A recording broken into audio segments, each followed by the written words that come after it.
Hello friend, मैं lucky Kumar LN की class में आपका स्वागत है। आज वीडियो में हम आपको हिंदी के बहुत ही महत्वपूर्ण ऑब्जेक्टिव क्वेश्चन बताने वाले हैं, जिसे मैट्रिक बोर्ड परीक्षा में आने की संभावना निश्चित है। ये सभी क्वेश्चन काफी महत्वपूर्ण है, तो वीडियो को स्किप मत कीजिएगा, वीडियो को शुरू से अंत तक देखिएगा। तो चलिए स्टार्ट करते हैं। क्वेश्चन 31, सृष्टि की विकास कथा का प्रथम अक्षर क्या है? यहाँ पर सृष्टि विकास कथा का प्रथम अक्षर क्या है? अब देखिए, पहले बच्चों को क्या सिखाया जाता है? तो क बनाने के लिए सिखाया जाता है। जब उसे क बनाना नहीं आता तो क्या होता है? वो रोने लगता है, यानी कि विफलता पर आंसू से छलकने लगते हैं। यहाँ पर ऑप्शन सी, इसे याद रखिएगा। चलिए अगला क्वेश्चन देखते हैं। क्वेश्चन नंबर 32, गरीब बस्तियों में क्या हुआ? ये भी काफी महत्वपूर्ण क्वेश्चन है। यहाँ बताना गरीब बस्तियों में क्या हुआ? तो गरीब बस्तियों में धमाके से देवी जागरण हुआ। ठीक है, यहाँ पर ऑप्शन सी। चलिए अगला क्वेश्चन देखते हैं। क्वेश्चन 33, एक वृक्ष की हत्या कविता किस काव्य संग्रह से संकलित है? ये भी काफी महत्वपूर्ण क्वेश्चन है। मैट्रिक परीक्षा में 12 पूछा जाता है। यहाँ बताना एक वृक्ष की हत्या कविता किस काव्य संग्रह से संकलित है? देखिए, वृक्ष की हत्या जो है इन दोनों से संकलित है। यहाँ पे ऑप्शन सी। अब देखिए, इसमें वृक्ष को क्या कहा गया है? तो बूढ़ा चौकीदार कहा गया है। ठीक है, इसकी सूखी हुई डाली जो है किसके समान लगती है? तो राइफल के समान लगती है। ठीक है, एक वृक्ष की हत्या लेखक कौन है? तो कुंवर नारायण है। इसी भी याद रखिएगा। चलिए अगला क्वेश्चन देखते हैं। क्वेश्चन 34, हिरोशिमा कविता किसका चित्रण करती है? ये भी काफी महत्वपूर्ण क्वेश्चन है।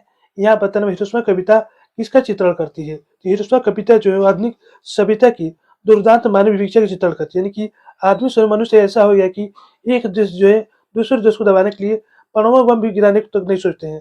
परमाणु बम गिरने से क्या होता है कि वो देश जो है पूरी तरह से बर्बाद हो जाता है। उसके आने वाली जो पीढ़ी है वो भी अपंग पैदा होती है, यानी कि आदमी सभ्यता की दुर्दांत मानव विवेचना का चित्रण करता है। ठीक है, यहाँ पे ऑप्शन डी।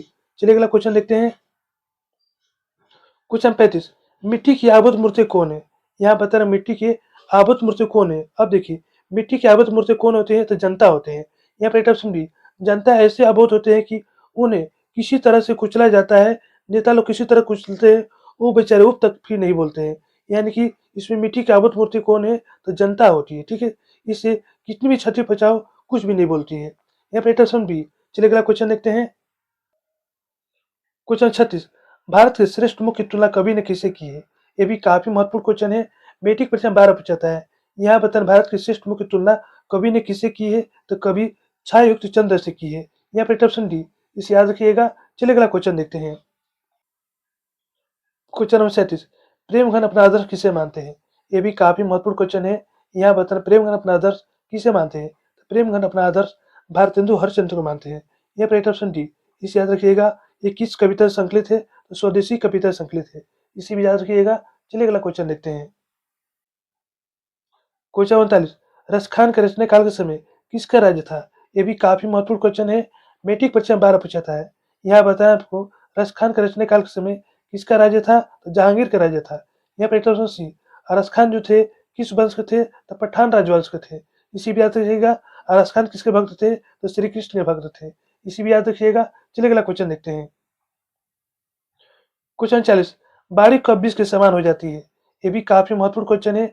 मैट्रिक परीक्षा में 12 पूछा जाता है। यहाँ बता बाड़ी कब 20 के समान होती है?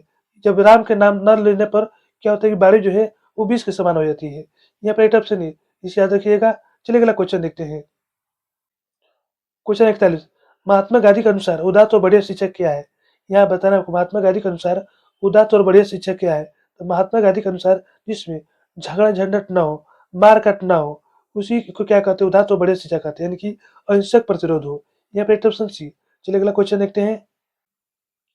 क्वेश्चन नंबर 42, बिस्मिल्लाह खान के साथ किस मुस्लिम पर्व का नाम जुड़ा है? ये काफी महत्वपूर्ण क्वेश्चन है। यहाँ बताना आपको बिस्मिल्लाह खान के साथ किस मुस्लिम पर्व का नाम जुड़ा है? तो मुहर्रम का नाम जुड़ा है। यहाँ पे ऑप्शन डी। यहाँ पर एक क्वेश्चन यही पूछा जा सकता है कि बिस्मिल्लाह खान कौन सा वाद्य यंत्र बजाते थे? तो शहनाई बजाते थे। इसी भी याद रखिएगा। चलिए अगला क्वेश्चन देखते हैं। क्वेश्चन 43, मछली कहानी में किस वर्ग का चित्रण किया गया है? ये भी काफी महत्वपूर्ण क्वेश्चन है। यहाँ बताना मछली कहानी में किस वर्ग का चित्रण किया गया है? तो निम्न मध्यम वर्गीय परिवार का। ठीक है, यहाँ पे ऑप्शन सी। अब मछली कहानी कैसी कहानी है? सामाजिक कहानी है। इसी भी याद रखिएगा। चलिए अगला क्वेश्चन देखते हैं। क्वेश्चन 44, ला शतरुंज का धार्मिक उपयोग कब से कब तक होता रहा? ये भी काफी महत्वपूर्ण क्वेश्चन है। यहाँ बताना ला शतरुंज का धार्मिक उपयोग कब से कब तक होता रहा है?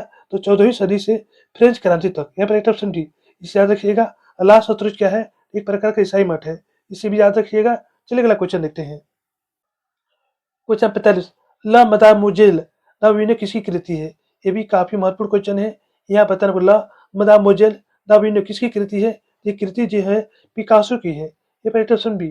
चलिए अगला क्वेश्चन देखते हैं। क्वेश्चन 46 पंडित बिरजू महाराज का जन्म कब हुआ था? ये भी काफी महत्वपूर्ण क्वेश्चन है। मैट्रिक परीक्षा में बार पूछा है। यहाँ पता है पंडित बिरजू महाराज का जन्म कब हुआ था? तो उनका जन्म जो है 4 फरवरी 1938 को हुआ था। यहाँ पहला ऑप्शन है, इसे याद रखिएगा। अब पंडित बिरजू महाराज थे किस घराने के थे? तो लखनऊ घराने के थे। ये कौन पीढ़ी के थे? तो 7वीं पीढ़ी के कलाकार थे। इसे भी याद रखिएगा। चलिए अगला क्वेश्चन देखते हैं। क्वेश्चन 47 साहित्य की परंपरा का पूर्ण ज्ञान किस व्यवस्था में संभव है? ये भी काफी महत्वपूर्ण क्वेश्चन है। यहाँ पता है साहित्य परंपरा का पूर्ण ज्ञान किस व्यवस्था में संभव है? तो समाजवादी व्यवस्था में। यहाँ पर ऑप्शन सी। इसे भी याद रखिएगा। चलिए अगला क्वेश्चन देखते हैं। क्वेश्चन 48 बहादुर घर से अचानक क्यों चला गया? ये भी काफी महत्वपूर्ण क्वेश्चन है। मैट्रिक परीक्षा में 12 पूछा है।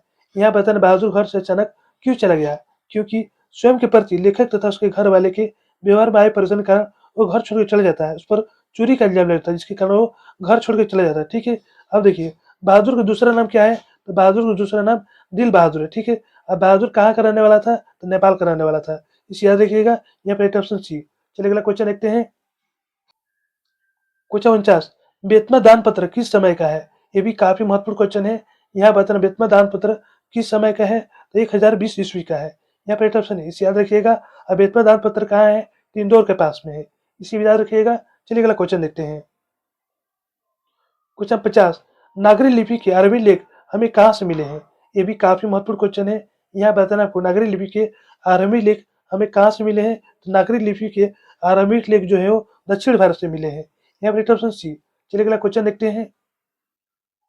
क्वेश्चन 51 सहजात वृत्तियां किसे कहते हैं? ये भी काफी महत्वपूर्ण क्वेश्चन है। यहाँ बताना आपको सहजात वृत्तियां किसे कहते हैं? सहजात वृत्तियां अनजान स्मृतियों को कहते हैं। यहाँ पर ऑप्शन बी। इसे याद रखिएगा। चलिए अगला क्वेश्चन देखते हैं।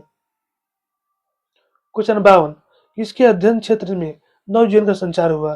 ये भी काफी महत्वपूर्ण क्वेश्चन है। यहाँ बताना किसके अध्ययन क्षेत्र में नवजीवन का संचार हुआ? तो नीति कथा के। ठीक है, यहाँ पर ऑप्शन बी। चलिए अगला क्वेश्चन देखते हैं। क्वेश्चन 53 ऐसे ही लड़के आगे चलकर गुंडे चोर डाकू बनते हैं। ये पंक्ति कहानी के किस पात्र ने कही है? ये भी काफी महत्वपूर्ण क्वेश्चन है। यहाँ बताना आपको ऐसे ही लड़के आगे चलकर गुंडे चोर डाकू बनते हैं। ये पंक्ति किनके द्वारा कहा गया है? तो ये पंक्ति जो है सेन साहब के द्वारा कहा गया है। यहाँ पे ऑप्शन सी। अब किसको कहा गया है? तो मदन को कहा गया है। मदन किसका लड़का है? तो मदन गिरधर का लड़का है। इसे याद रखिएगा। चलिए अगला क्वेश्चन देखते हैं। क्वेश्चन 54 श्रम विभाजन और जाति प्रथा पाठ बाबा साहेब के किस भाषण का संपादित अंश है? ये भी काफी महत्वपूर्ण क्वेश्चन है। मैट्रिक परीक्षा 12 पूछा है। यहाँ बताना आपको श्रम विभाजन और जाति प्रथा पाठ बाबा साहेब के किस भाषण का संपादक अंश है? ये जो है इनहेरिटेशन ऑफ कॉस्ट का है। यहाँ पे ऑप्शन सी। इसे याद रखिएगा। चलिए अगला क्वेश्चन देखते हैं। क्वेश्चन 55 अधिक सभ्य समाज श्रम विभाजन को आवश्यक क्यों मानता है? यहाँ बताना आपको अधिक सभ्य समाज श्रम विभाजन को आवश्यक क्यों मानता है? तो कार्य कुशलता के लिए। यहाँ पर ऑप्शन है, इसे याद रखिएगा। चलिए अगला क्वेश्चन देखते हैं। क्वेश्चन 56 जातीय अस्मिता की दृष्टि से इतिहास का प्रभाव कैसा है? यहाँ बताना आपको जातीय अस्मिता की दृष्टि से इतिहास का प्रभाव कैसा है? तो विच्छिन्न और अविच्छिन्न दोनों है। ठीक है, यहाँ पे ऑप्शन सी। चलिए अगला क्वेश्चन देखते हैं। क्वेश्चन 57 भारत माता कविता में भारत का कैसे चित्र प्रस्तुत किया गया है? ये भी काफी महत्वपूर्ण क्वेश्चन है। मैट्रिक परीक्षा में 12 पूछा है। यहाँ पता है भारत माता कविता में भारत का कैसे चित्र प्रस्तुत किया गया है? तो यथा तथ्य। यहाँ पे ऑप्शन सी। अब भारत माता का आंचल कैसा है? तो धूल बह रहा है। ठीक है, अब भारत माता कहाँ निवास करती है? तो गाँव में निवास करती है। इसी भी याद रखिएगा। चलिए अगला क्वेश्चन देखते हैं। क्वेश्चन 58 बहादुर पर कितने रुपए चोरी का इल्जाम लगता है? ये भी काफी महत्वपूर्ण क्वेश्चन है। यहाँ बताना बहादुर पर कितने रुपए चोरी का इल्जाम लगता है? तो बहादुर पर 11 रुपए चोरी का इल्जाम लगता है। यहाँ पे ऑप्शन बी। ये चोरी का इल्जाम कौन लगाता है? ये चोरी का इल्जाम निर्मला के रिश्तेदार लगाते हैं। ठीक है, अब बहादुर का दूसरा नाम क्या है? तो दिल बहादुर है। बहादुर के लेखक कौन है? तो बहादुर के लेखक अमरकांत है। ये सभी याद रखिएगा। चलिए अगला क्वेश्चन देखते हैं। क्वेश्चन 59 उत्तर भारत से नागरिक लिपि के लेख कब से मिलने लगे? यहाँ बताना आपको उत्तर भारत से नागरिक लिपि के लेख कब से मिलने लगे? तो उत्तर भारत से नागरिक लिपि के लेख जो है वो 8वीं सदी से मिलने लगे। यहाँ पर ऑप्शन है, इसे याद रखिएगा। चलिए अगला क्वेश्चन देखते हैं। क्वेश्चन 60 सीता के बेटों ने सीता को कितने रुपए महामारी खर्च देने का निर्णय लिया? ये भी काफी महत्वपूर्ण क्वेश्चन है। यहाँ बताना सीता के बेटों ने सीता को कितने रुपए माहवारी खर्च देने का निर्णय लिया तो 50 रुपये। यहाँ पर ऑप्शन है। और सीता रुआसी क्यों होगी? क्योंकि वो काला ओढ़ना देकर वो रिवासी हो गई। इसे भी याद रखिएगा। तो यहीं पर हमारा वीडियो समाप्त होता है। यहाँ पर हम आपको 30 महत्वपूर्ण ऑब्जेक्टिव क्वेश्चन बता दिए, जिसे मैट्रिक बोर्ड परीक्षा में आने की संभावना निश्चित है। इसे याद कर लीजिएगा। यदि हमारा वीडियो आपको अच्छी लगती है तो लाइक सब्सक्राइब जरूर कीजिएगा। बेल आइकन जरूर दबाइएगा, इससे नए वीडियो का नोटिफिकेशन आपको मिलता रहे। धन्यवाद।